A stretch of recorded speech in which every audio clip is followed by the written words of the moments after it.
Sosok D, tante aniaya bocah 10 tahun di Nias hingga cacat seumur hidup, kini jadi tersangka. Sosok D, tante dari NN bocah di Nias alami penganiayaan akhirnya ditetapkan tersangka.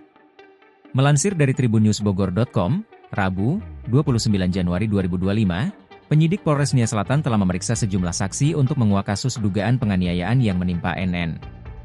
Langsung mendatangi rumah korban yakni di Desa Hilikara, Kecamatan Lolowau, Kabupaten Nias Selatan, polisi pun bertemu dengan tetangga dan keluarga NN.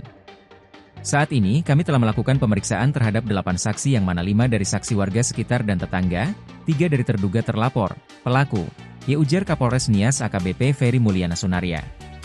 Dari hasil pemeriksaan dan cerita korban, polisi akhirnya menetapkan 1 orang sebagai tersangka. Sosok yang diduga menganiaya NN adalah tantenya sendiri berinisial D.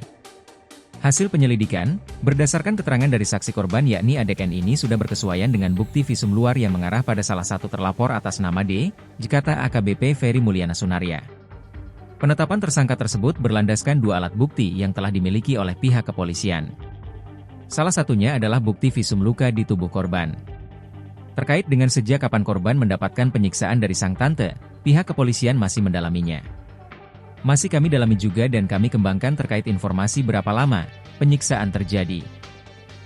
Tapi kemarin saat diamankan, adik N ini sudah ada visum luar yang kami memperoleh hasil yang mengarah pada luka, gores luar, ujar AKBP Ferry Mulyana Sunaria.